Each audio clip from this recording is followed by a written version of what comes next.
Hi, folks. Welcome to Site Selectors Are People Too, the show that brings a personal touch to the world of site selection and economic development.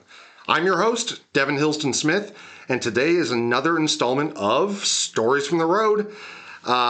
This time around, as you heard on the previous episode, which aired a week ago, despite the lapse in time between the publishing of the episodes, we just came from Hoosier Energy this morning, where we recorded with Jeremy Souders, and also dropped in a little joke on John at the end, so we're going to see if he can fire back here. But I say John because today we are joined by John Launius.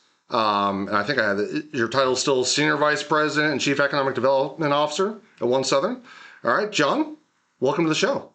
Thanks, Devin. Excited to be here today. Look at that grin on your face. Of course you're excited. You're excited to be here in your own office that we traveled down to. And for those of you that aren't familiar, maybe not from Indiana, One Southern Indiana, the economic development organization that John works for, is in southern Indiana, kind of in like the greater Louisville MSA. So if you're thinking about proximity, it's kind of like the southeast-ish corner of the state of Indiana, right across the Ohio River from Louisville. And speaking of, that is a perfect opportunity. So we always start this podcast with getting to know the guest. The topic for this conversation, once we get through John's accolades here, it's going to be about kind of an esoteric, not esoteric, but a theoretical, broad-range macro view of economic development. We're going to spitball on the future of economic development because John is the new chair of the board of directors for the Indiana Economic Development Association. So as John represents the future of economic development in our great state of Indiana, we thought it would be important to get some ideas from him. But, John, you mentioned Louisville. I met you when you were at the regional level at Greater Louisville, Inc., which is a difficult job, right? Regionalism is already hard, but across state boundaries, much harder. Help us understand the listeners. Start before that, maybe before that. How did you get into economic development as a profession? Thanks, Devin. Yeah, it's one of my favorite questions to ask other practitioners because you quickly learn that folks typically don't come from a single industry. They kind of draw upon their personal experiences and their relationships that kind of position them uniquely for their community. So I feel the same. I hail from a small town of 800 in the Boot Heel of Missouri. So we were, New Madrid County, right on the Mississippi. Is it Missouri or Missouri? Missouri. I never think about it. I just say it. You just say it. It's like Louisville or Louisville.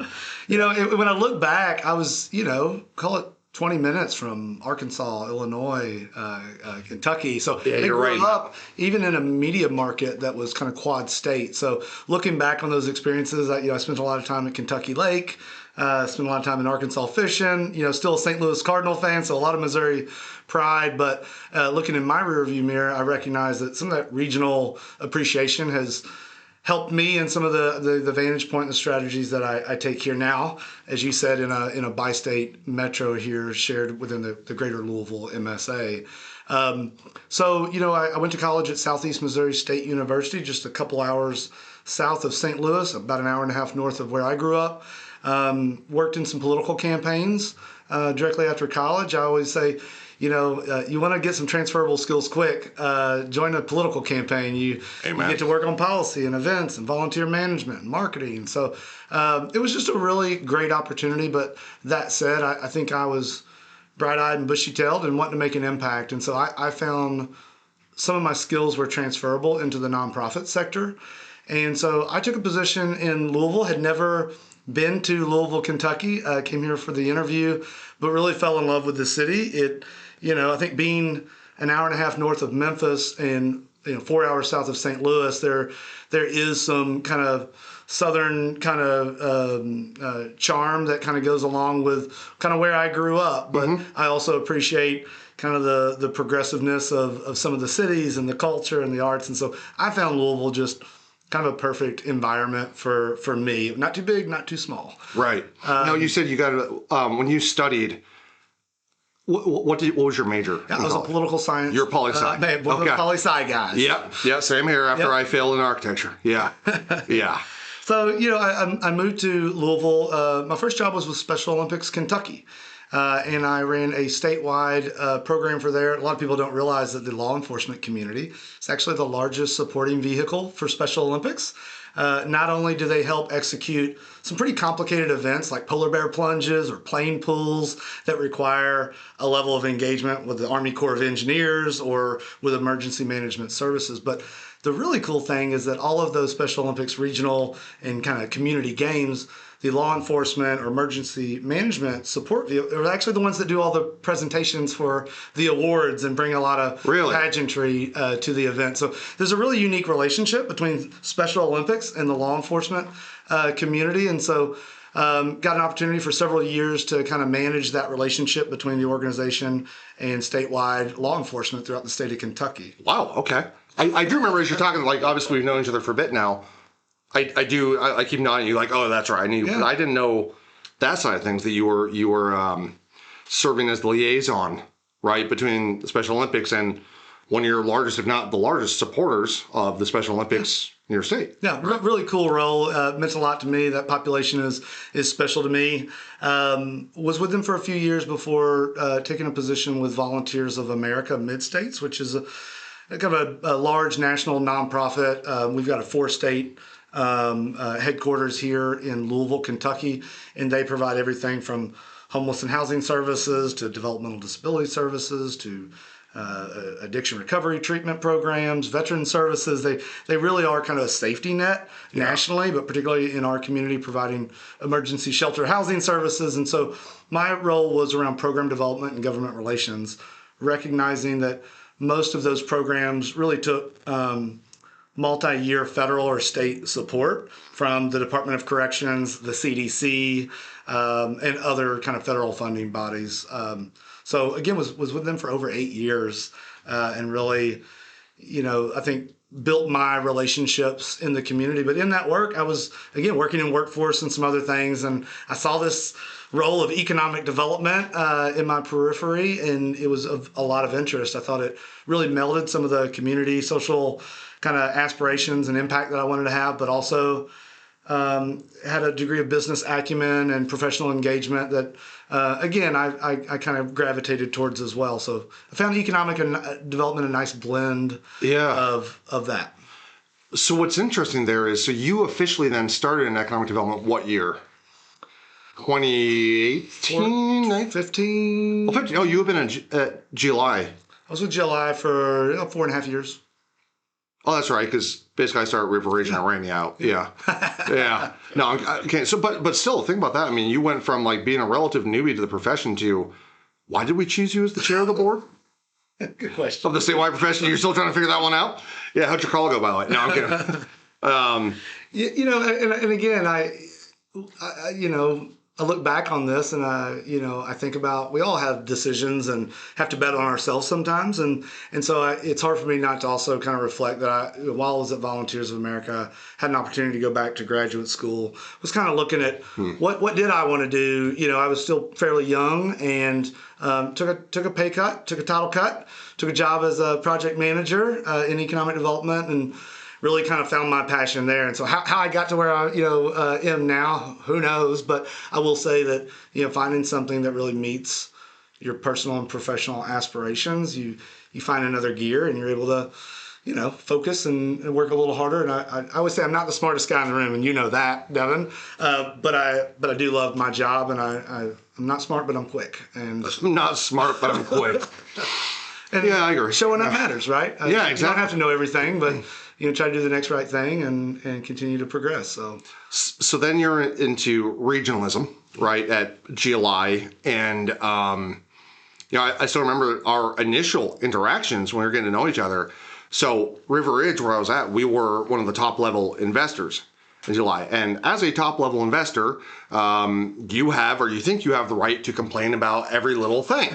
Right. And so the amount of times I'd have to call up John, like, I'm surprised we're good friends to this day, because I would have to just like really put the what is wrong with you, right? And not the fear got into you, right? Because you weren't afraid, but like you know, man, another crap. What do we do this time, right? But regionalism, economic development is already hard, but regionalism, like I said before, especially across a state line where Frankfurt doesn't really trust you and Indianapolis is like, who, right? Like you're kind of stuck in the snowman land where it's hard to build a coalition, right? And to do what you're supposed to, and then figuring out as a regional organization, what is our role so we're not stepping on the toes of locals, and where is it the locals are kind of failing, we might need to step in, right? So very difficult position. But then you go from, and this is an interesting trajectory as well, you go from Greater Louisville, then you come over to the light side of the river. No offense, Kentucky, that's a joke.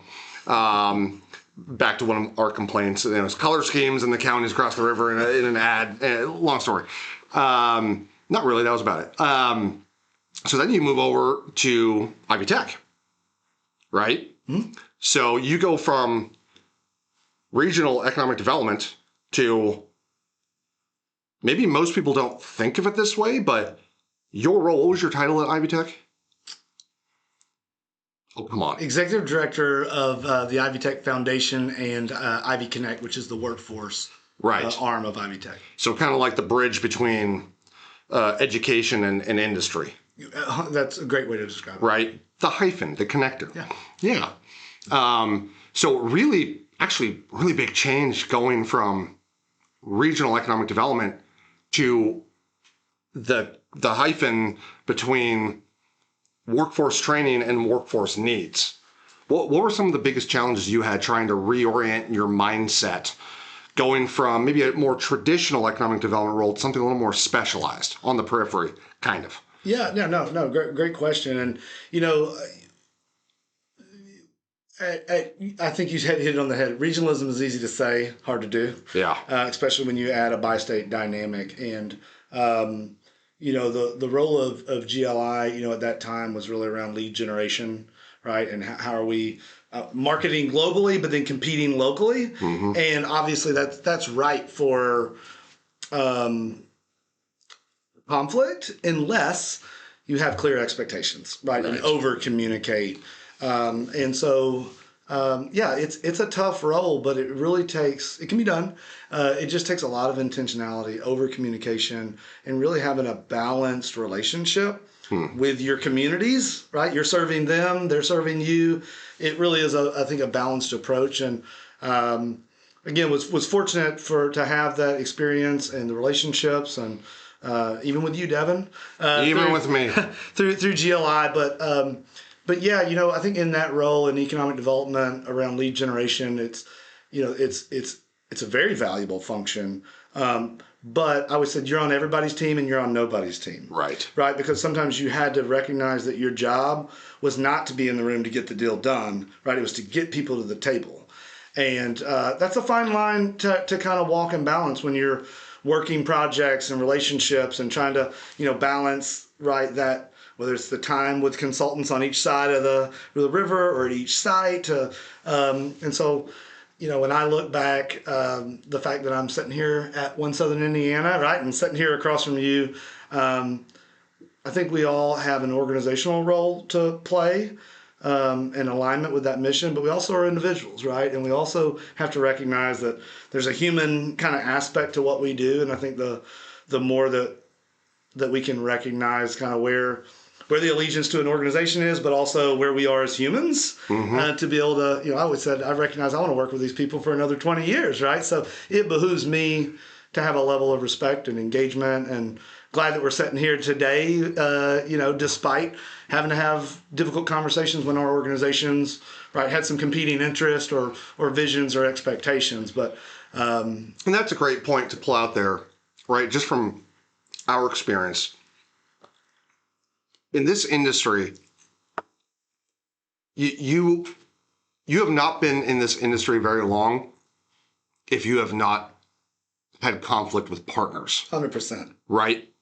And so I've seen it now that I do national site selection, exploring many different communities, but we also lived it in practice, right? You can have healthy discourse and be honest with your partners and have the difficult conversations and deal with conflicts and still be on the same team.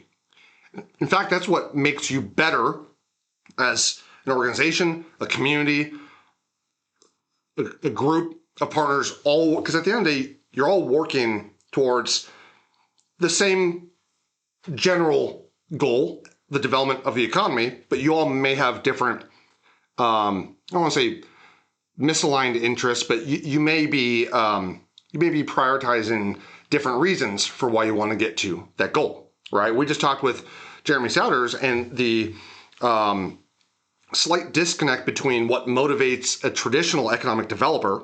It's the jobs, the wages, the investment. Now, that's important to a utility like Hoosier, especially their economic development team, but that is their secondary purpose when you think about it. Their primary is to make sure they can keep the lights on, right, for all of the customers that they serve, and that they don't invest so speculatively in new infrastructure projects that all of a sudden it doesn't come through and they have to raise the rates on incumbent ratepayers, right? So you can have conflicts of the why, but typically the what, everybody is aligned. So all that being said, you didn't actually answer my question. So what was the biggest difference in mindset from regional traditional economic development to working at the Ivy Tech Community College, which, by the way, is the nation's largest network of community colleges? Yep, largest singly accredited community college in the country. Much better. Yep. Yeah. So what was the difference? How did you have to shift your mindset? Yeah, well, I knew my role was no longer right to get a deal done, but my mindset, I don't know that I had to shift it as much as I just had to, again, recognize where my seat was on the bus now. Okay. But I do think both from experiences in the kind of the nonprofit sector all the way to experiences in regionalism, right? I knew the seats, and I knew which seat was mine. And to be honest, Chancellor Hare and I talk about this still today, which is a lot of the work of Ivy Connect, particularly that, call it non-credit industry kind of partnership work that they do. It's really close to BRE, business retention expansion. Right. Right. It's about, keeping a strong relationship with your existing industry, removing barriers, helping accelerate growth. And so one of the things that, has really still continued today is, I think, an enhanced relationship between Ivy Tech and the economic development, because again, Matt Hall, right, was here in this position. And so I knew Matt really well. We were friends. He's a mentor. And so when I got in my position at Ivy Tech, I think he saw me as an ally that understood, right, what needed to be said and how it needed to be positioned and how to really serve some of these clients that are coming in and evaluating our region. At the same time, as we were going out and meeting with industry partners, right, how are we sharing insights and information with our economic development partners? And so even still today, we have a monthly meeting with Ivy Tech and Southern Indiana Works, recognizing we're all kind of doing business retention expansion work, and how can we avoid 5 people knocking on a company's door in 1 month, all saying, hey, we're from the government and we're here to help. Right. And I always, that's to me one of the more differentiating factors about maybe workforce compared to other areas of economic development is when you consider the fact that there's institutions like Ivy Tech, and you go up to the 4 years, right? The Indiana universities go Hoosiers, right? And then, and Purdue and whatnot. And then you look at, there's also other types of trade schools. Then you've got recruitment staffing agencies. And then you've got workforce improvement boards, right? You've got so many cooks in the kitchen when it comes to workforce development. While I was an economic developer, I remember I never knew who I was supposed to start with. Who is my great convener? Who's my champion in that ecosystem, right? And if you get that wrong, because, well, John and I are really close. When I reached out to him at Ivy Tech, this isn't any knock against you or somebody working for the community college, but maybe who I really need to start with was a broader talk to the workforce, the WIB, right? So they could pull up strategies from other stuff that didn't align with your all's mission. Yep. Right? Yeah, 100%. Yeah, I do not disagree. Yeah, I think we see them as like almost equal partners in this work. There are projects where we rely on them much more, right? And there are projects where we bring them in just to affirm some data, right, that they already have. So we do really kind of see them as an extension of kind of our economic development team. And we've tried to create some processes. I have breakfast with Tony Watterson once a month, right? And then our teams also meet individually, right, to review our pipeline and kind of share. We've got some rapid response protocols for when we get those warn notices of layoffs, no matter what side of the bridge they're on, right? We're a shared economy and workforce. So I'm actually really proud of the relationship that we have with our workforce partners because, again, not every community has that. No. So we are fortunate to have a really close partnership with our community colleges and workforce partners. Something I always appreciated about this area of the country and the professionals here, again, the main purpose of this podcast is to humanize the profession, right? And so you can put in place the most robust standard operating procedures and MOUs, memorandums of understanding, to set the rules and the processes, I'm going to pronounce it that way, the processes, right, that dictate the rules of engagement and how you're all going to work together. But if you don't have the right people and the trust you build between the people, you got the rules in place.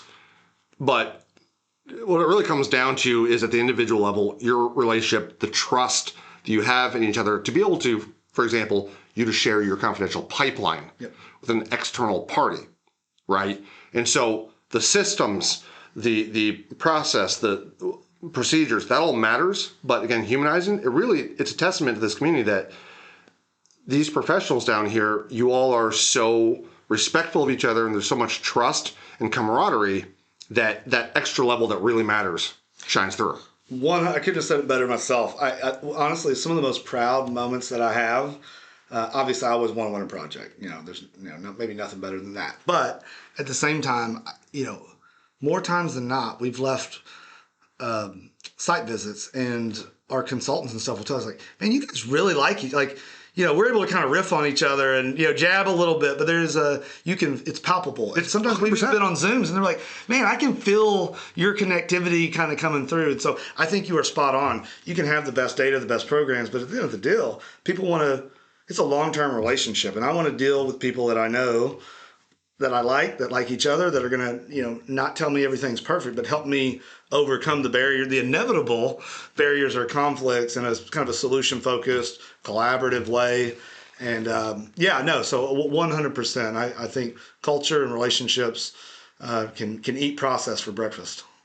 Amen. And I will tell you, just to put a nail in that coffin, I'll tell you, when I grew up in my career at the IEDC, where that was during an era, I'm not saying not still the same era, but where the IEDC, like, we always got compliments from site selectors, consultants, that, man, working with you guys, it feels like you all are just one team, and we have trouble remembering who's local, who's state, and that's great. It makes it easier for us, and also gives our client certainty, because you have to remember a company, knock on wood, company is not looking to just come into your community, operate for 2 or 3 years and get the heck out, right? They're anticipating a long-term investment, which means a long-term partnership. So they are considering what's it going to be like working with these people for beyond maybe when I've retired, right? So that really does matter, because they're trying to figure out, there's the quantitative side, there's the cost, there's the workforce, but when you get down, especially that short list, it's more about who do we vibe well with, like where are we most aligned with our principles, priorities, just who we like working with in general.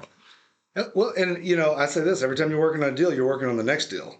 Right? Yeah. Like the way that they are treated and their experience is directly related to your positioning for that expansion or that increased opportunity that maybe they don't even know about yet, because they understand the process. They know who that they're working with. They know who to call, and they know what to expect, right? I would say Indiana's not known for buying projects. We're not meeting you at the border with bags of cash.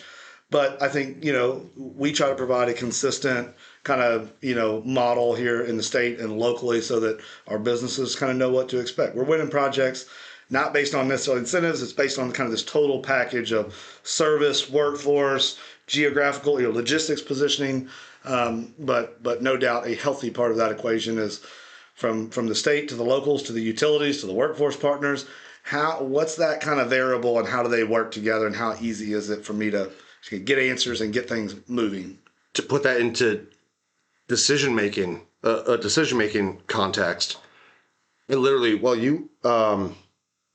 maybe 2 weeks ago, have been working a massive project in a community that, really, they shouldn't, for all intents and purposes, just given a look like they were small enough that they shouldn't have been considered, but they just really proved themselves time and time again, and shortlisted, right? Like, in fact, in my ranking, they were actually the number one, which I was pleasantly surprised to see, right? As, you know, a community that doesn't typically get a lot of looks. And despite the fact that all the quantity of the costs, the workforce, everything I just said was there, we ran into what I realized after the fact, and I keep trying as a good consultant go back and figure out what could I have done in the process to prevent the problem, right?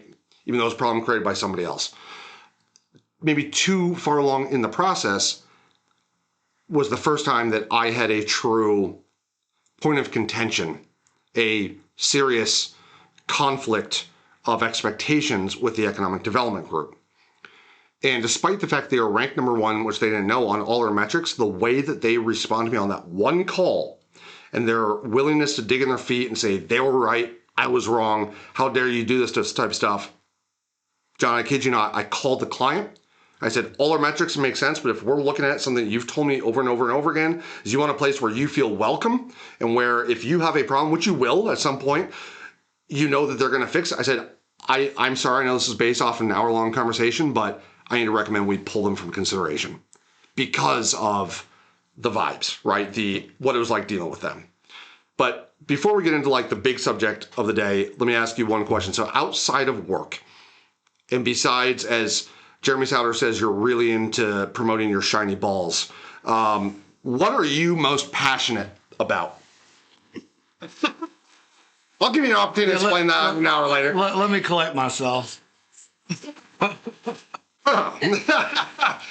Yeah. So, just to bring some clarity to that, one of my least professional accomplishments, but still accomplishment, I would say, is I am in possession of an 11-foot diameter disco ball.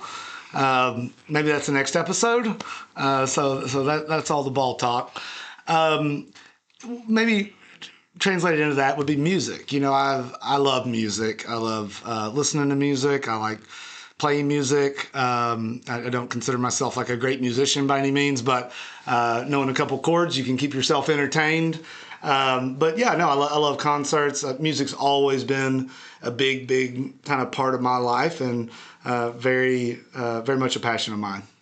I'm assuming you also saw, a week or two ago, We're the Grateful Dead passed, right? Yes. Big shocker. That was, woof. Yeah. So music, you're a, what do you call it? Somebody who's really a something file, not a soundophile. Oh man. I know what you're going, but yes. Yes.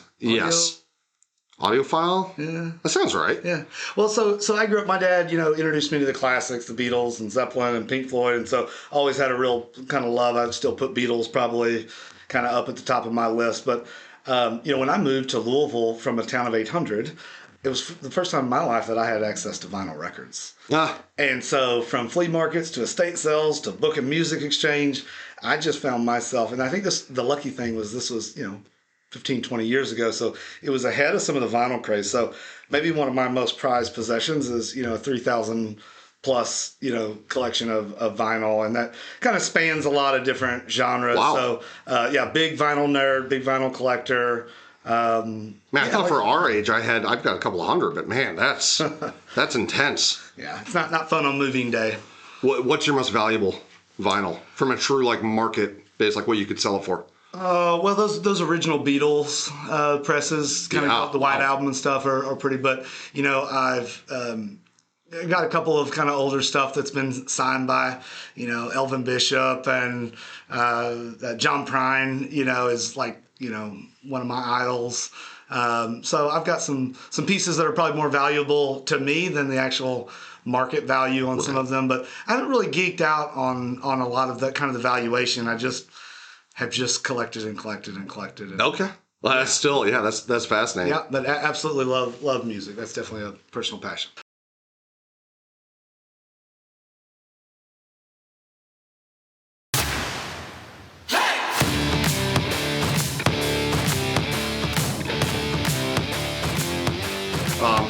From your role as the new head really of the profession for the state of Indiana, from an association perspective, what advice would you give to the future of economic development, new economic development professionals coming up through the I don't think people can hear this on the mic, whatever. People can probably hear, so I've been trying to motion to John to stop slapping the table.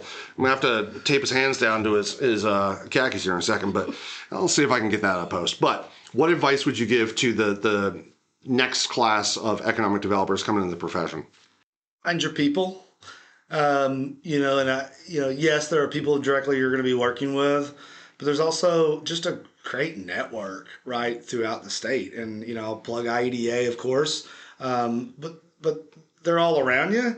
And whether they're directly associated with economic development or not, I just think that, we're all creatures of, in some way or form, probably trying to emulate others that we respect or have seen leave a legacy similar to the one that we want to leave or other things. And, I think one of the most beneficial things for me has been having relationships with, again, the Matt Halls or the Wendy's or the Devins, right? And but also the Jim Plumps, right? And the Jason Hesters and, all of these folks that have invested, right, their time and energy in their communities.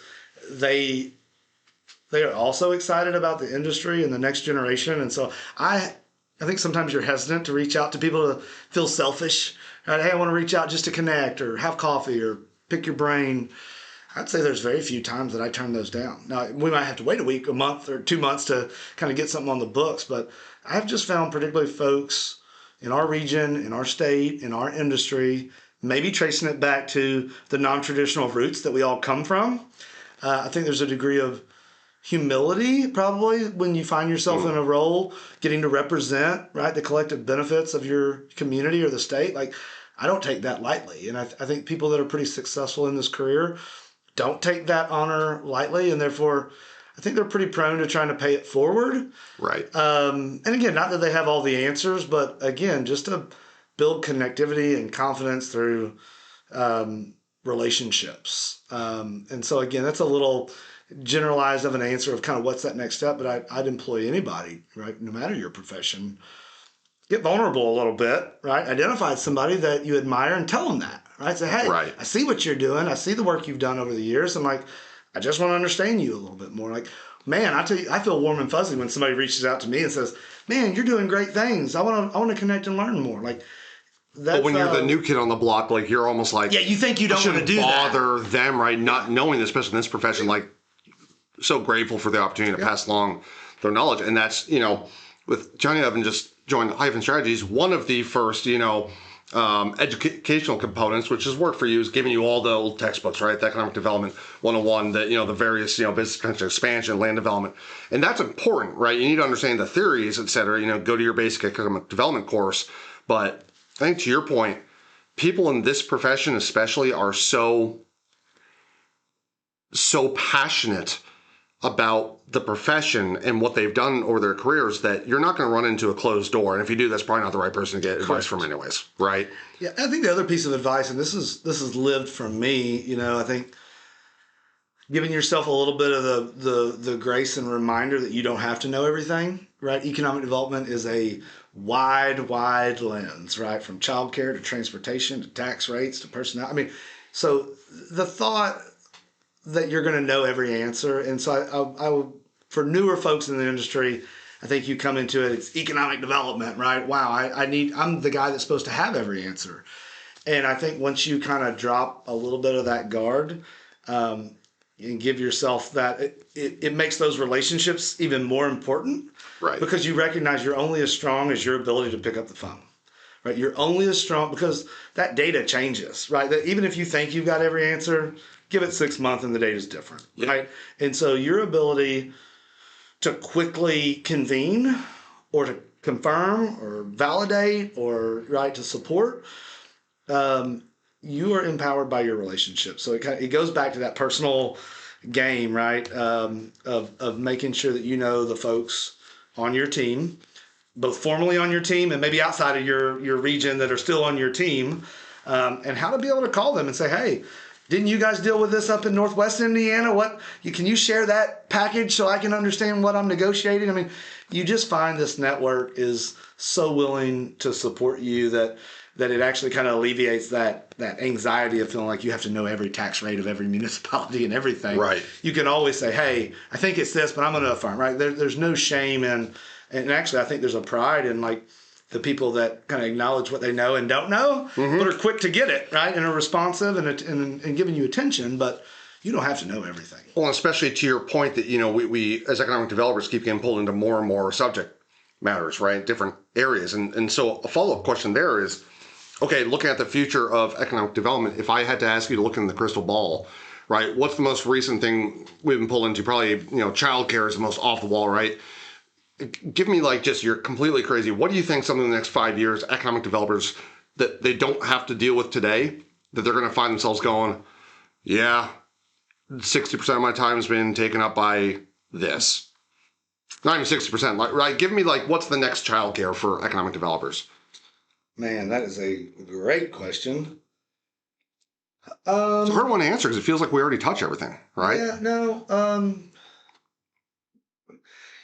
I'll be honest. This has always been a part of the economic development game, but again, this is not earth shattering. But I do think data centers I don't believe are going away. I also think utilities and power are going to continue to play an increasing kind of outsized role, and will be critical, right? And I think the evolution of how we generate our power and how, and so when I think about whether it's community education or kind of planning and zoning dynamics, innovation within that industry to make it more palatable or affordable, I see the utility game as only an increasing kind of barometer of what communities are winning or not. And so maybe to parlay that a little bit into, there's short-term economic development and long-term economic development. And I'm always very proud of our response to proposals and our proactive lead generation and relationship development.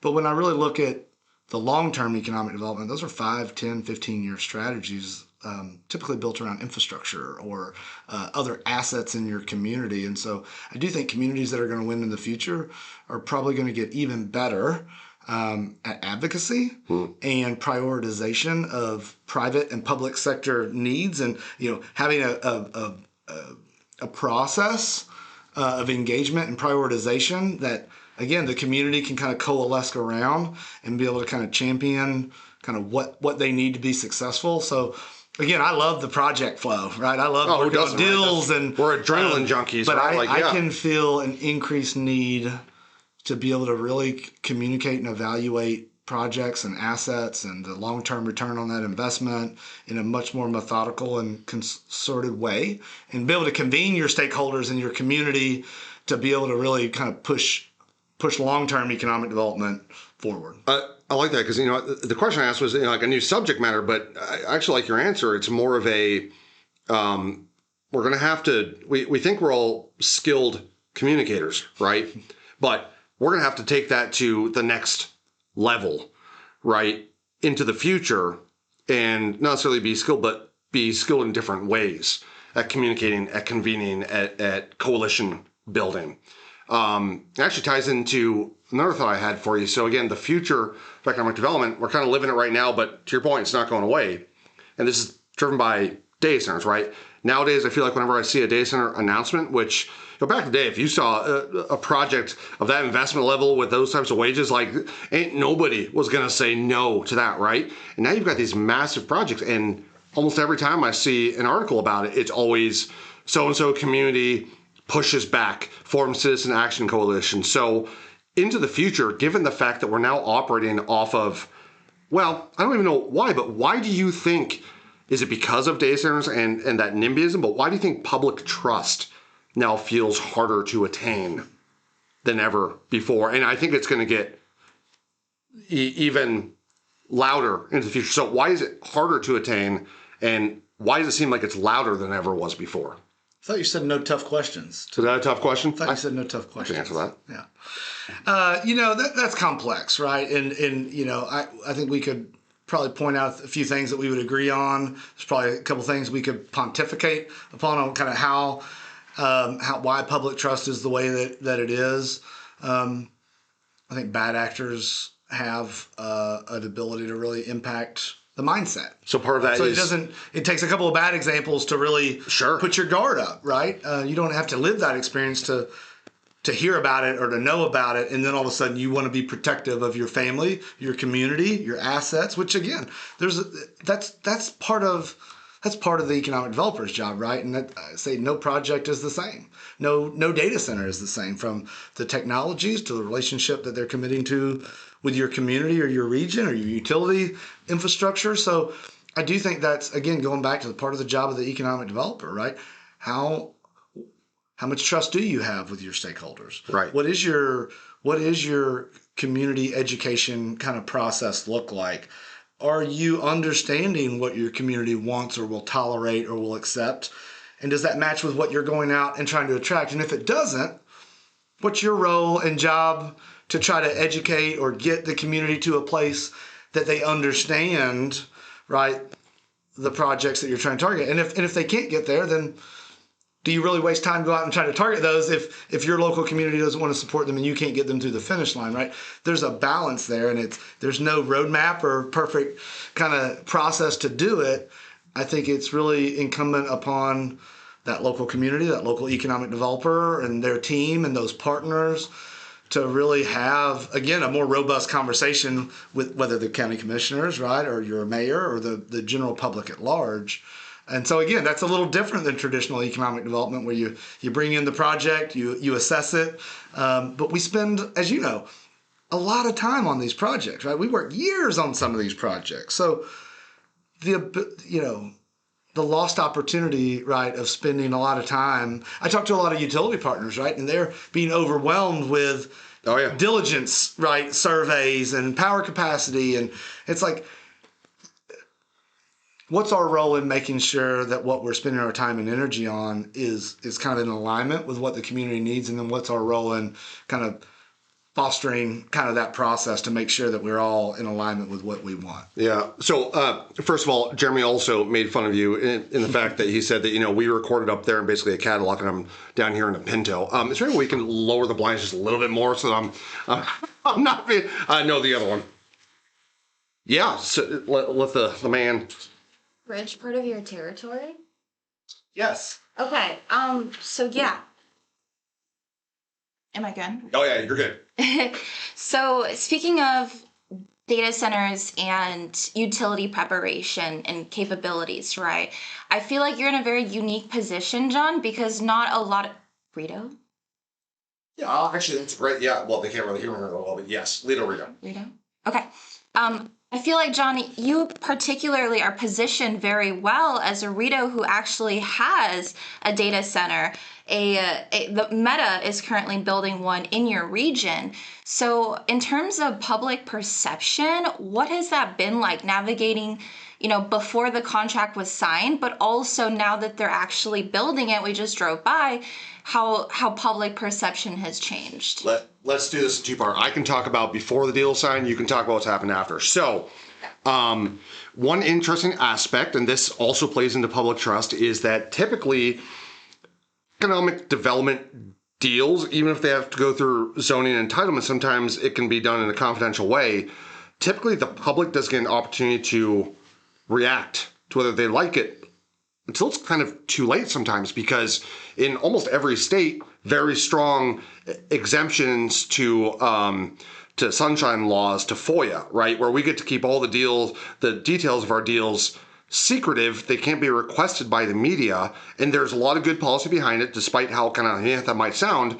But leading up to the which contract, the litany of contracts that we ended up signing on that deal when I was at River Ridge, the community had no idea. The closest we got, we drove around earlier. We just took a tour of my old stomping ground, but kind of went around the backside. There were those big houses. Then we went down the hill, right? So Quarry Bluff. It was interesting. There was a new housing development going there, like pretty substantially priced homes. I still remember at the Development Authority, what was made known to the public, if they knew where to look, was if they went on our website and looked at our availability map of the land, all of a sudden one day, was 600, 800 acres of the mega site was boom, lit up as under contract or sold. No, under contract. And some lady who was, kudos to her, a quote unquote random citizen called, and that was not an inquiry I was used to feeling. She goes, I just want to know, I'm trying to make a decision whether or not to buy this lot, which is going to then, put me in a position where I'm investing whatever, $600,000 in a brand new home. I see that there's a big chunk of land sold, really almost adjacent over in the Commerce Center. Can you tell me what that was? And I was bound by an NDA. I couldn't talk about it, right?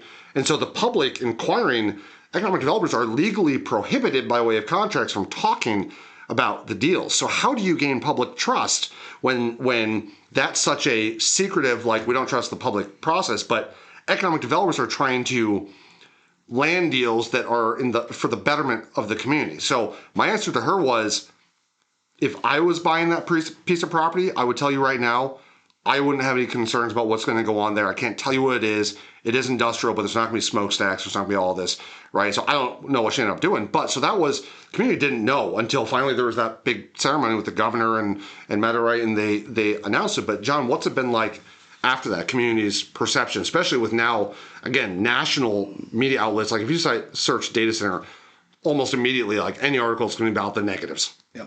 Yeah. No, I think going back to understanding what your community wants and what they'll tolerate, what they'll support, because you're right, there's a balance of privacy and confidentiality with these projects, right? And there's countless examples nationally of where breaking that can lose a deal, right? So there's absolutely a balance. And, obviously you think about, oh, well, we've got a right to know. I think sometimes it's healthy to also think about the implications of that getting out to a company's other staff, right? Or, the turmoil that can cause when maybe workers think that they're losing their jobs. So companies are very sensitive about kind of the communication process of an expansion or a relocation. And I think you have to honor that. It's kind of like when somebody's looking for a job, it's like you don't want to call people out while they're, right. It's like you got to kind of let the process fold out a little bit. But,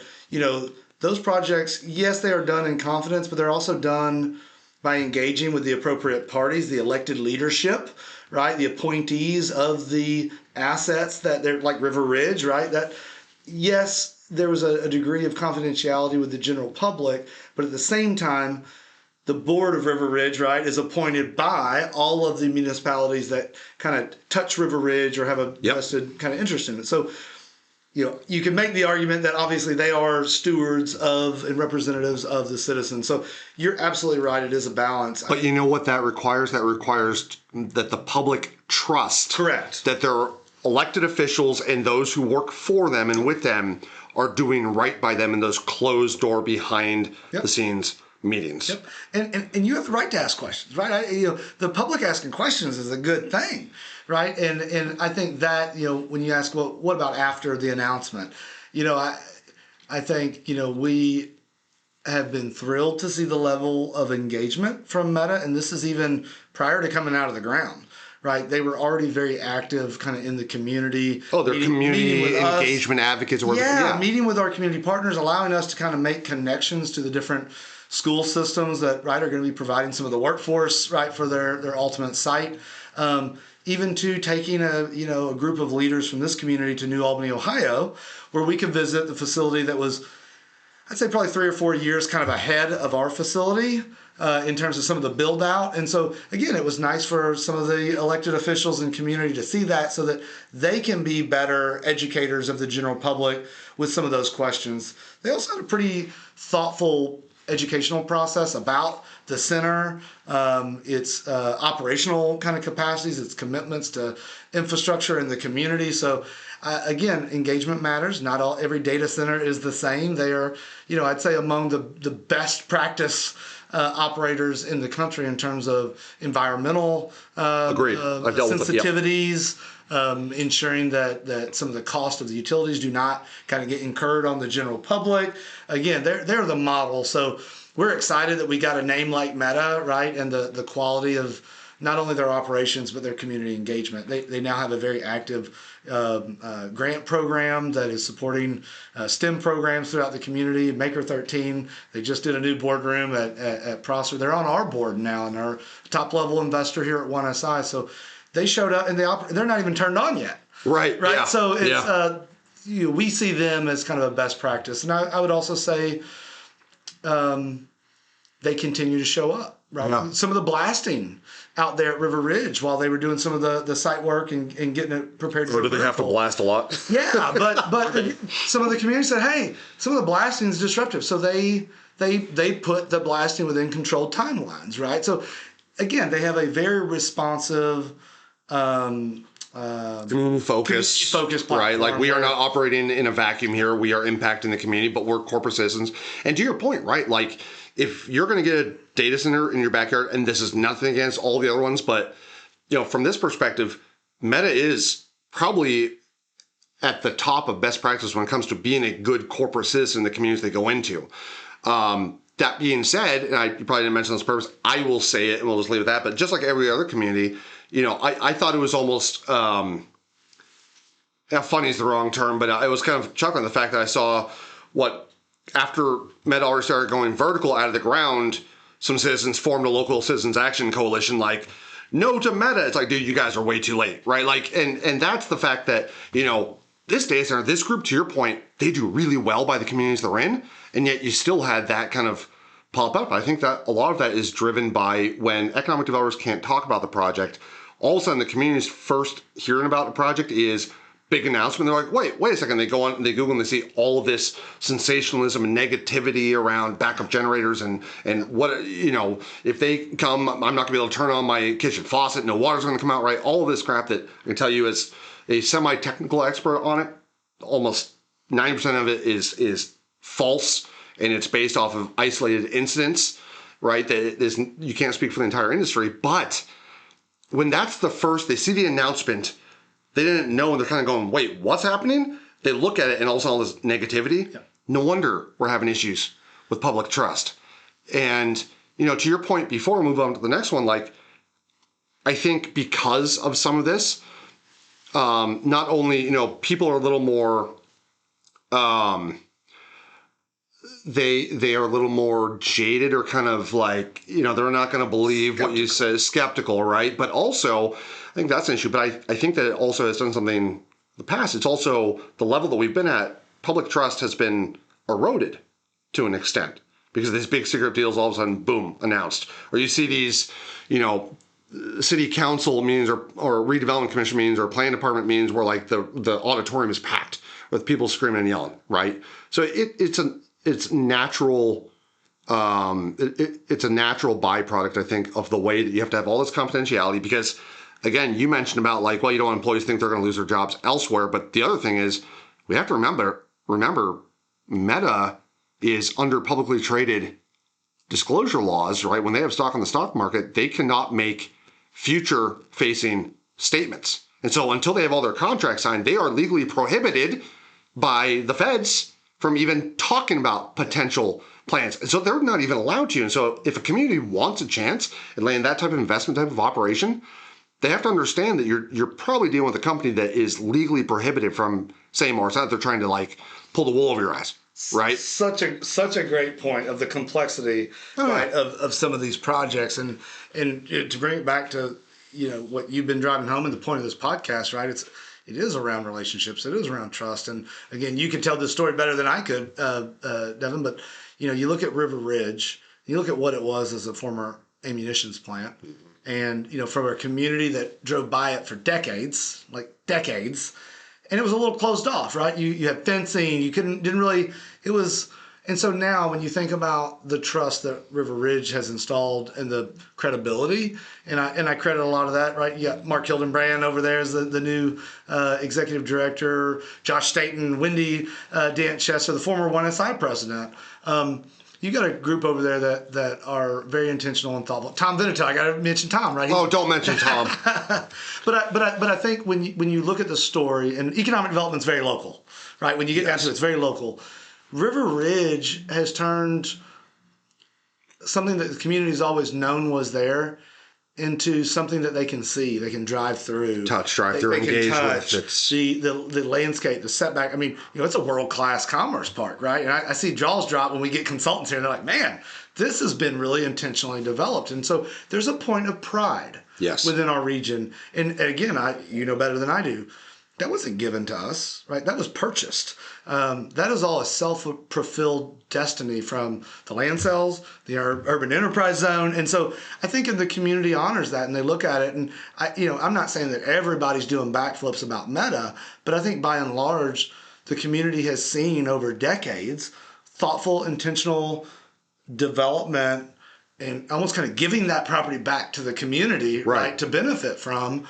And so it gives some grace or some trust to, and I also think not only Meta, but the way that River Ridge has responded to some of the localized kind of questions, they've embraced it, right? They've invited them into those borders. They've sat down with them. And so even though people might disagree, I do think there's actually a healthy conversation between Meta, River Ridge, and some of those folks that in the community that, again, rightfully so, want to make sure that what's going in there is going to best serve them, their families, and their communities. That's all. Everybody's trying to get to the same thing. And I think if you kind of drop your guard a little bit and just communicate and humanize the experience, you don't have to agree to respect each other and kind of, move forward and know that you're going to be met with a degree of respect and engagement. And we can leave it at this point, or on this topic, but one more point. I mean, again, we have been, right? We are the professionals who sit in those closed door, secretive meetings, right? And then make the big project announcement. I think another issue with public trust is, right, when the public can't see what the government is doing behind closed doors, because we've got a history about this everywhere in the world, right? Like, public's natural and gut reaction is probably to question why is behind closed doors when they are elected officials. And so, I can tell you, being somebody behind those closed doors, if the public thinks that we're just sitting there going, they'll never know what's coming. No, the biggest sanity checks that come for economic developers is in those behind closed doors, because I wish the public could see how hard people scrap to make sure it's the right deal. And I'm not saying that's true for every economic developer, every community, but the ones that I have been involved in, like, you have public servants, economic developers are public servants that are not just doing it for the headlines. All of the discourse and all of the turmoil behind the scenes to get to the point where there is an announcement, trust me, there's been a lot of brain damage getting to that point. But again, I just said, trust me, that is the public listening to, it's kind of like the wolf guard in the hen house, right? Like, it's all good, right? All's good here. Don't worry. Well, if I already don't trust the institution, why am I going to believe somebody who's a spokesman for the institution? So maybe it's about, we can't talk about what we're talking about. Here's why. Educating the public behind the reason for confidentiality and what I just said, the regulatory issues with publicly traded companies and competition in the market. And while that won't give you direct answers, at least the public will go, okay, I do understand. Yep, these guys have our best interests in mind. We might still not like some of the projects they bring to town, but we can at least respect that they've put it through mental rigor to get to that point. Also talking about, so that's from public trust, and that's kind of like an internal communication. Let's talk about the future of external communication, as internal being in the community, external being like from the community into the world. Can't believe I'm even going to bring this up. But so Southern Indiana markets the corridor, roads, rail, runways, and rivers. How?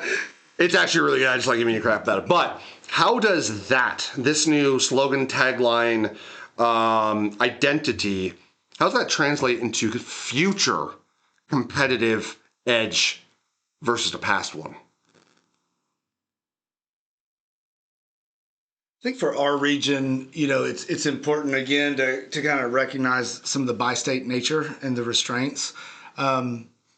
I think some of, so you mentioned the corridor. So the corridor is really coined off of a term, the corridor, and the 4 R's in the corridor, the rivers, rails, roads, and runways. And I think for us, and again, having done economic development on both sides of the river, even whenever, I was kind of based in Louisville and Kentucky, I still felt like we were leaving something on the table.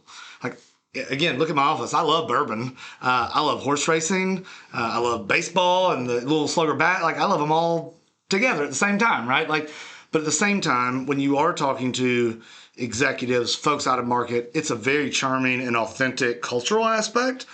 But sometimes I felt like we were leaving something on the table because we weren't talking about the Wall Street of logistics that we have here. I sometimes use that term, right, to try to communicate to folks that aren't from this community the unique advantage, not only of the rivers, rails, roads, and road, but the collective nature, where those things intersect, whether your company needs them today or as you go vertical and as the world changes, right?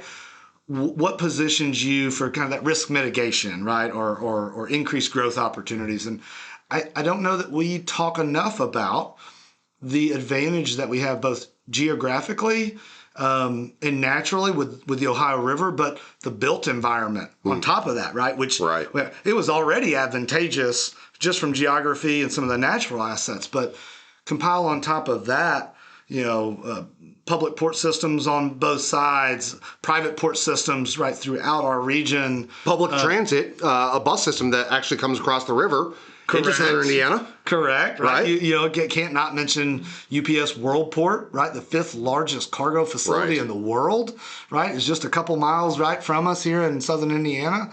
A very intricate network of rail connectivity, right? I don't think we've done ourselves enough service at the advantage that offers us. So the Forador, right, is our humble attempt to try to communicate a pretty complex value proposition through maybe a little bit of marketing and branding. I sometimes get jealous of the research triangle.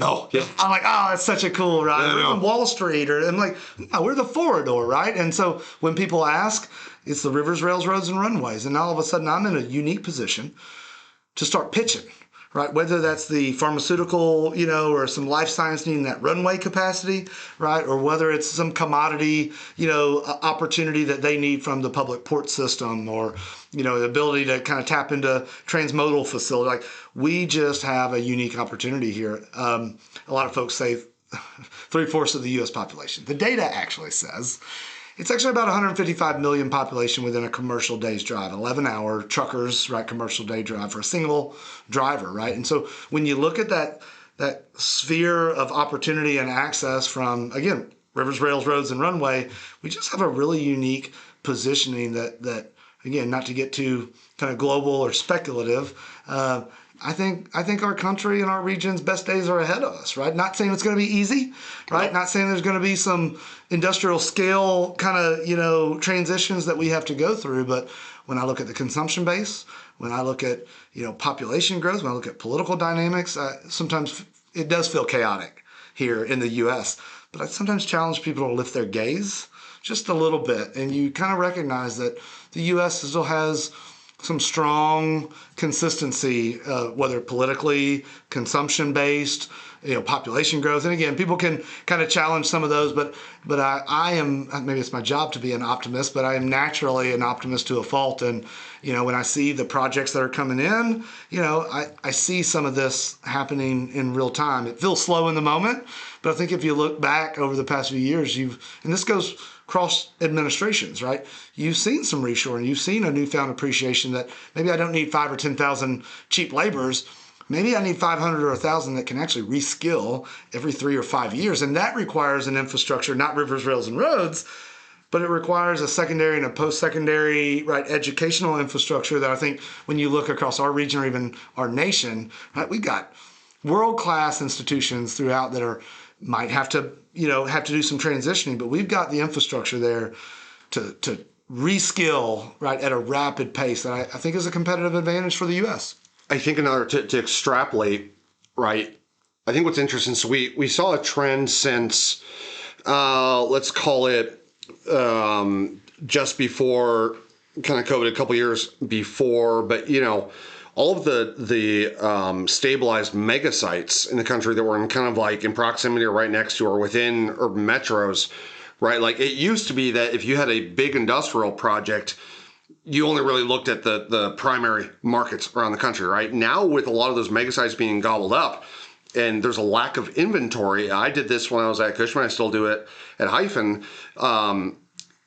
I think corporate decision makers and site selectors are more and more willing to look out into smaller markets. And so I think before, from a branding perspective, smaller, if you will, or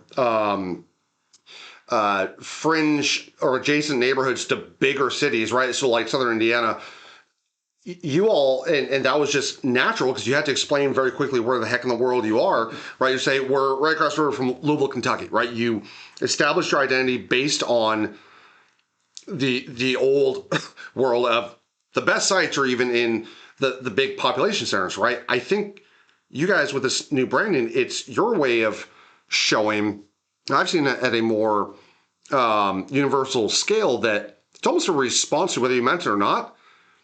Site selectors and corporate decision makers, nowadays, they don't really do that first slice of communities based on, well, you're not in a city that I recognize right off the top of my head, right? Like, we're expecting smaller communities to dive in. So why not allow yourself as a quote unquote smaller community to stop hitching your identity? You still have to, right? You and Louisville are partners and, hand in glove, but why not have your own identity and instead of always hitching your horse to somebody else's wagon? I think that plays into the realities of site selection.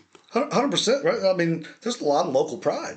Yes. Right. Whether it's my city, my county, my state, there's a lot of emotions that go into how we perceive and how we brand and how we even communicate to our friends and partners or, outside of our region, kind of where we're from. Right. And so, I think, I don't expect the four-door to be like a household name that everybody, but I will say it has been advantageous. Okay. When we are particularly traveling right nationally or even internationally. Partly maybe out of curiosity, partly out of, just giving me kind of a platform to start kind of launching this bi-state brand without overselling, as we say, a city that we're not in a state that we're not in. Right. That can get a little clumsy. Oh, absolutely. Right? When you're selling a Louisville metro environment and then kind of quickly pivoting over and saying, we're just a mile away and here's what our tax system, here's what our process looks like. And so if we can start that conversation off on a more kind of fundamental advantage that, again, I think many of us, again, it's almost the human nature. We try to see ourselves in something, right? Somebody tells me a story about something. I'm like, oh, okay, yeah, that was me, or that was my cousin that. And so I think sometimes when you start off with some of those industry advantages, they're quickly like, they might not even hear the rivers and rails, but like, oh man, dude, trucking is critical. That last mile haul. And like you start to kind of place yourself within that story. And so for us, I really like that four-door because again, it's just a nice, no pun intended, maybe a little bit. It's a nice runway. Okay. Right. To propel our conversation to, right, really navigate the conversation. Yeah. It is well done. Yeah.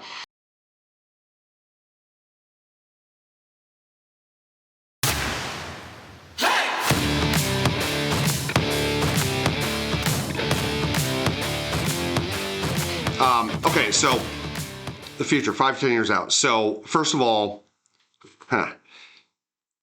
what battles are we not ready for yet in this industry?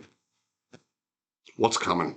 Talent wars, we're already kind of seeing grid problems. We've already dealt with childcare, housing, water. I don't even know that I have an answer to this, right? It's probably something to do with AI and the speed at which it's going to propel all of us in the future, but just very open-ended, even though I just gave you my answer. Like, what challenge do you think we're not ready for? Maybe going back to some of the global, and again, this is John pontificating a little bit. I do think that there are going to be a lot of job opportunities in our country that maybe folks haven't traditionally thought was right for them, or that, maybe they don't understand some of those roles as much, right? I think a lot of times you hear manufacturing. What do you think, right? What you think is different than what your parents thought, right? Or what the next generation thinks. And so, for me, having a very upfront and intimate kind of perspective or visibility of manufacturing, it's super sexy to me, right? Oh yeah, right. I just think the automation, right? The the engineering, the software, the smart dynamics of it, right? AI being integrated, like these aren't old, dingy, unsafe environments anymore. And so when I look at, again, as I remain bullish on the U.S. and particularly I think our region has an outsized advantage for, I think, some of the reshoring and some of the industry disruption that is happening. But that also probably means that we need to do a better job as a society, as a community, as high schools and community colleges and four-year universities to really make sure that we're positioning those roles and those opportunities with the respect and the ability to really have an impact on your whatever you're passionate about or your community, your family. Like, these are great jobs, right? Folks that are coming out of Prosser, we call it the Hollywood of high schools here. Like, those folks are, those skilled labor jobs are in high demand right now. Oh, right? Yeah. Those folks are making more than I did coming out of a 4-year degree. And there's, I'll get a little more personal. I think sometimes in this role, we look at community colleges or vocational programs or certificates, and it's like, oh, 100%, I believe in that, but not for my kid. Yeah, my kid's going to go to 4-year. And I think there's something telling about that. And so I employ everybody to kind of think about that for a minute. You can say that you value those jobs and those skills and those industries, but then what do you want for your kid? And I will tell you, if you would have asked me this 3 or 4 years ago, I would have had that same answer. Totally respect it. We need it. But my kid's going to go to 4-year. Right. I have switched that. I don't know that my kids are going to, I don't know that that's necessary. I don't know that that's what the workforce or the skills are going to demand. I don't know if that's what's right for my kid. What I do know is that there are many, many paths to success. I was like, you want to make 6 figures, become a plumber. You want to become a millionaire, manage 4 other plumbers, right? I mean, the sky is the limit. And I think that's powerful, right? That's motivating for me. I'm as somebody that just paid off college loans and again, I'm proud and happy of the trajectory that I took, but being a parent, it makes you reflect a little bit on what you can say and what you really mean. And for me, I really mean it now. Like, I don't know that my kid's going to go to 4 years. Yeah. Maybe they will, maybe they won't.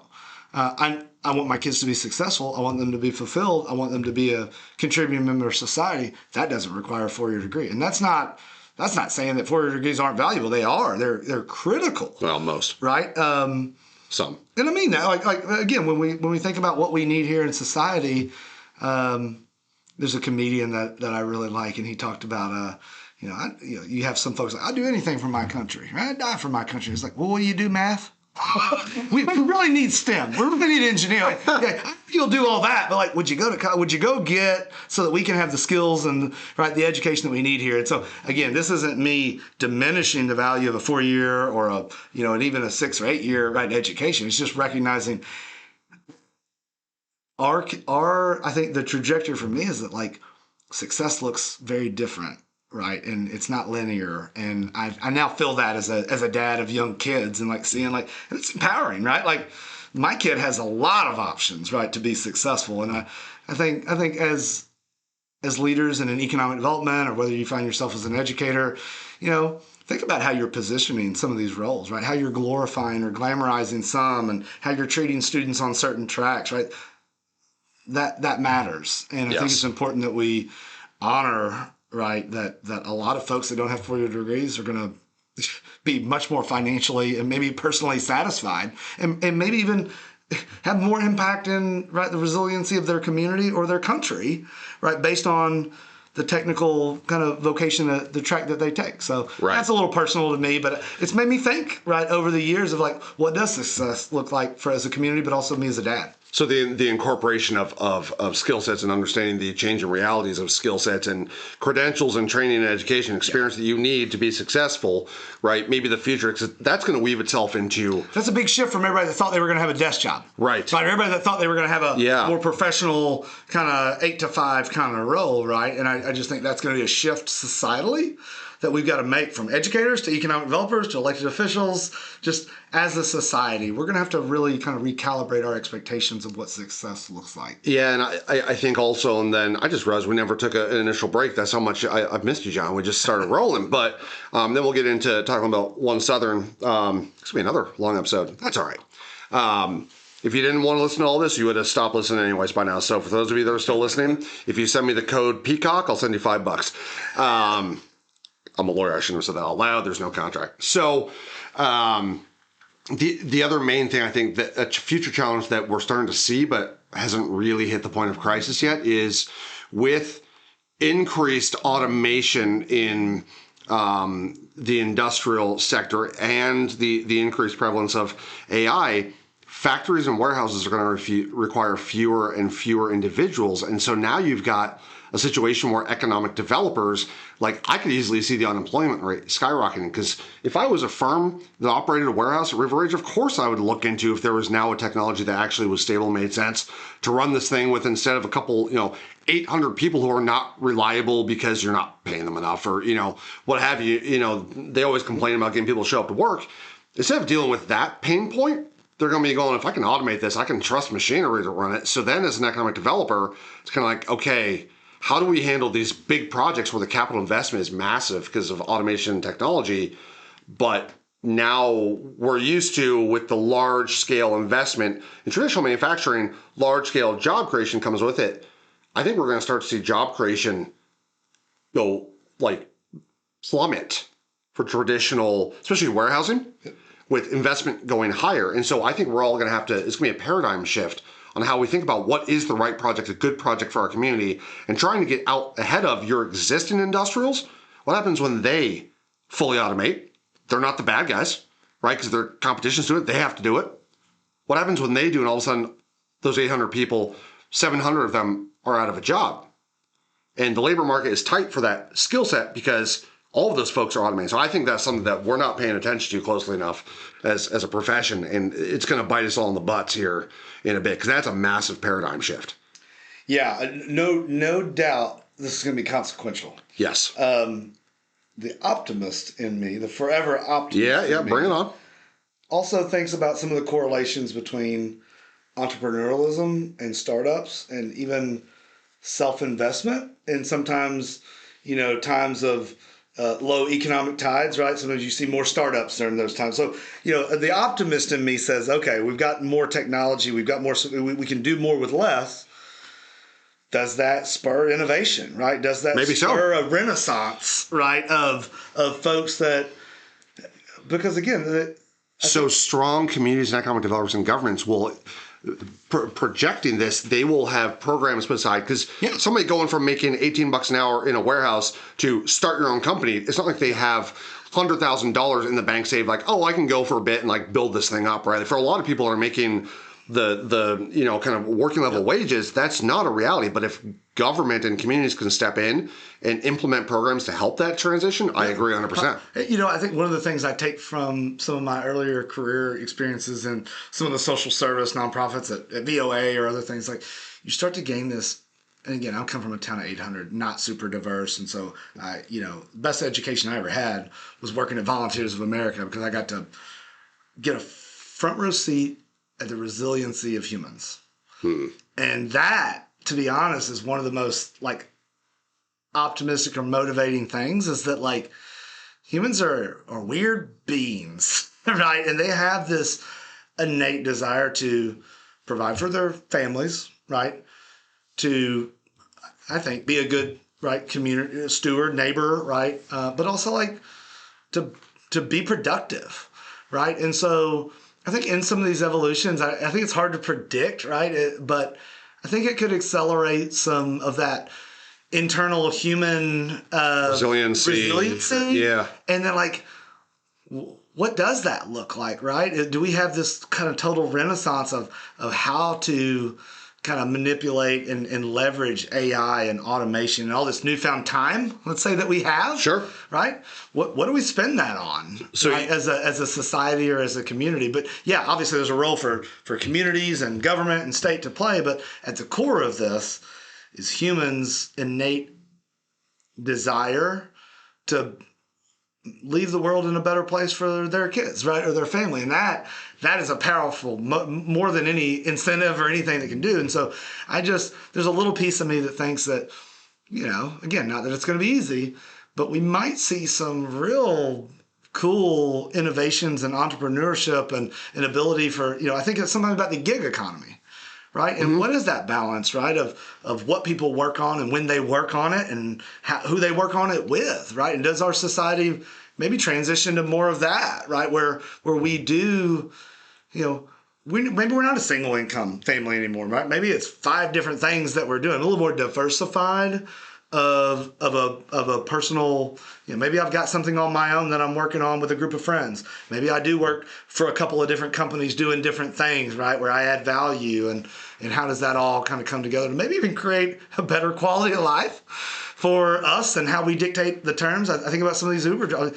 There are folks that make good money, right, that do the gig economy stuff, but it provides for them so they can go to school. They can care for their kids. They can be the care for an elder, right, a parent that's maybe the intergenerational living dynamic. So that's a great point as well. We talk about childcare, but elder care, and we won't get into that because it's a whole different topic. But so do you think companies are going to have to also kind of move the needle a little bit and say, hey, maybe I've got to rethink what the structure of my workforce looks like. Maybe I have to be a little bit more, or create those protections, but much like Uber drivers, right? Maybe I pre-qualify a number of workers, and when I know that my demands are up, I'm locking in those workers for those shifts the next week. And I'm in a coalition with other folks based on a pool of other workers that have that skill. I know their availability. I've already pre-qualified them, and so they're able to pick and choose whether I work 20 hours this week for this company or I work 10. Yeah. Right. And so again, I'm pontificating here a bit, but that's the point. The optimist in me sees that humans will continue to kind of, be innovative and resilient and continue to kind of figure out what their value added kind of role is in society. I mean, this is why I love hanging out with you, John, because you are always such a positive, sunshiny kind of, and we've had some hard conversations too, but people may call what they see as doomsayer going, no, it's an opportunity to reinvent ourselves, right? You could have a gun in my face and instead of me being really scared, you'd be like, but look how gorgeous the chrome is on it, right? You always bring out the best in everybody, right? It'll be quick. Yeah, at least, don't worry, this will be quick. Okay, we're going to go to an actual break and then we're going to come back and wrap this thing up with a little more of a discussion about One Southern.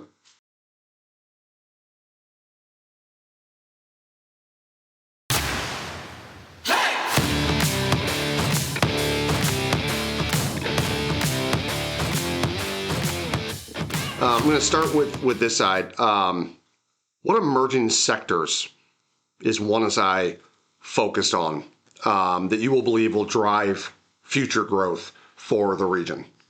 I think and again, Devin, you are intimately familiar with our market here. I think one of the things that have been really beneficial is that we're pretty diversified. Yeah. Right. We've got food and beverage and automotive and renewable energy and add a data center, a hyperscale data center now to the mix. But I think that it's not the rocket that takes you to the moon immediately, like with some of these communities that you see almost scale so quickly.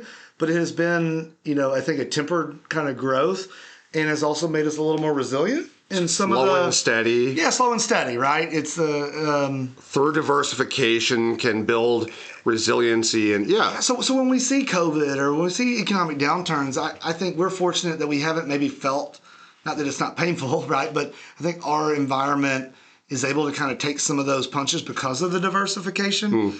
That said, kind of tying it back to all that we've been talking about, right? I really see this renewable energy sector as one that's pretty advantageous, both nationally and I think for our region. I think it's something that, again, it's kind of like HR. Every company's kind of it's got it, right? And I think some of these renewable energy and environmental dynamics, whether you're looking at a Meta hyperscale facility, right, and the environmental standards and kind of guidelines that they commit to, or whether you're talking about a Canadian Solar, right, that builds photovoltaic solar cells, right, all the way to, right, Samtech, Amatrol, or legacy employers here in the market, they're all directly or indirectly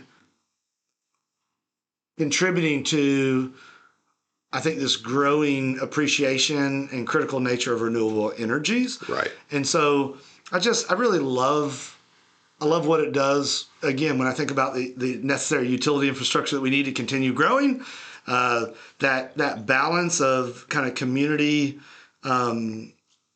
value or opportunity.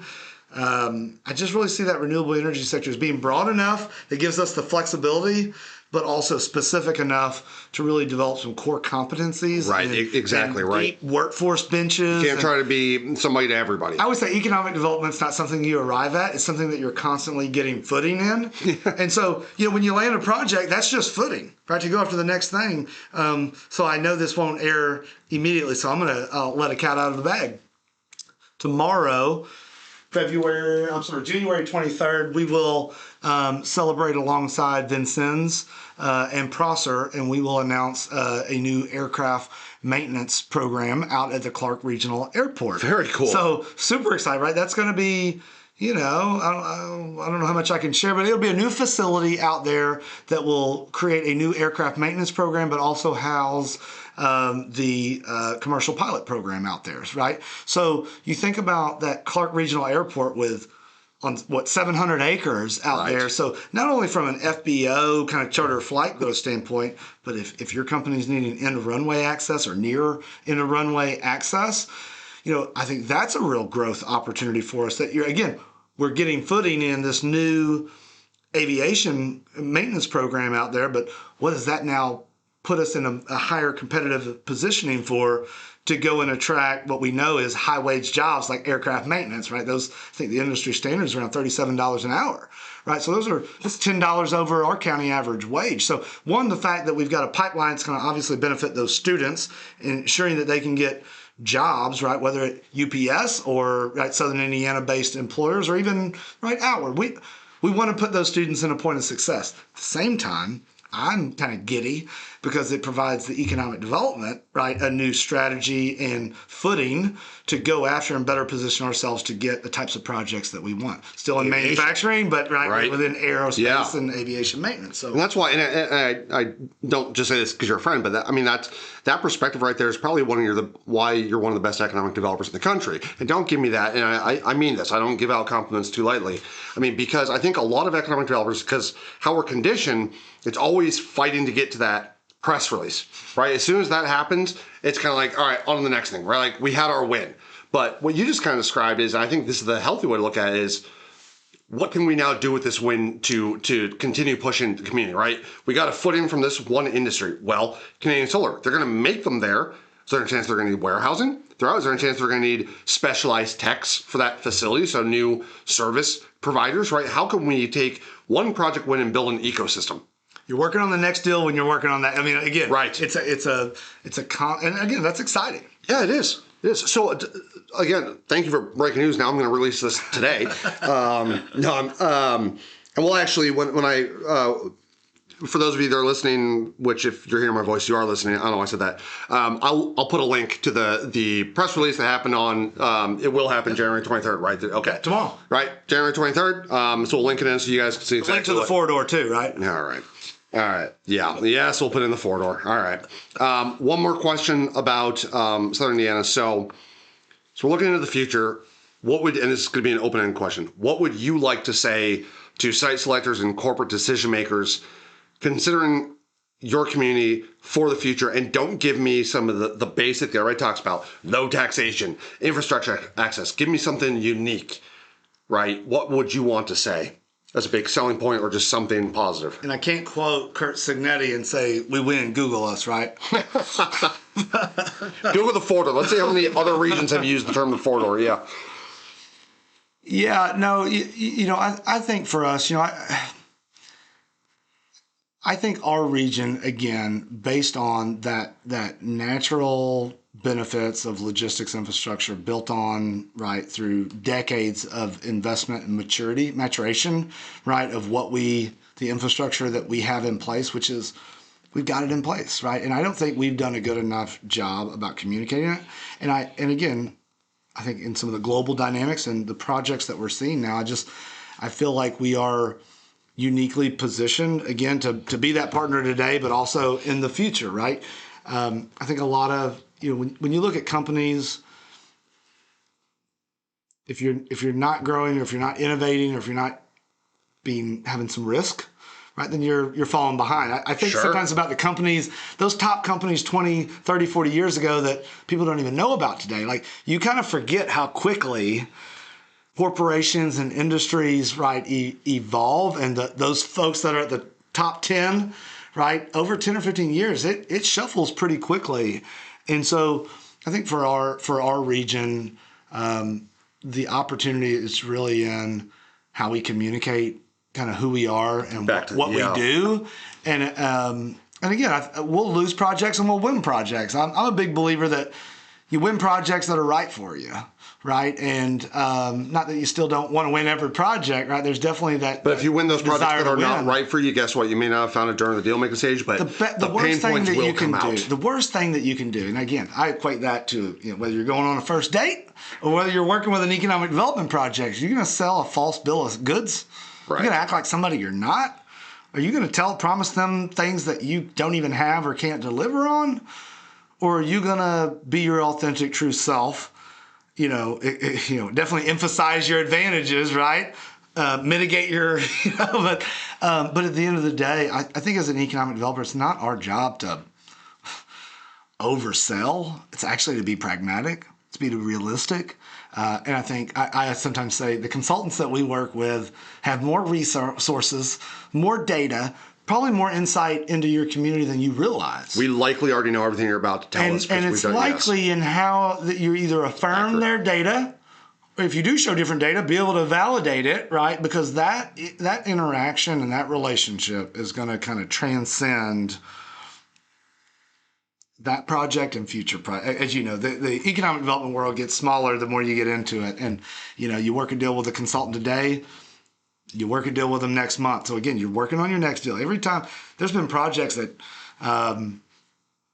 we were curious about, but you put on a show like it's the championship, because I'm educating them, whether it's for this project or the next project, whether it's for this consultant or the next project the consultant has. And so, again, I think that's the other thing that I'm proud about is all of our community partners. Like, we can put on a great kind of show because we mean it, because we know it, because we understand each other's work, and we're able to kind of put each other in a position. So, again, didn't really answer your question. No, I think I was, yeah. But again, I don't think it's anything shiny or super. It's like, it's not rocket science. It's intentionality. It's transparency. It's communication. It's responsiveness. It's a relationship. But that right there, I would say, now I'm on this side, that is such a valuable benefit of dealing with your community, because the amount of RFI responses that I get where I'm looking and going, I know they're just trying to sell me. They're overinflating stuff, right? And but if you guys are your message to the world could be, when you deal with us,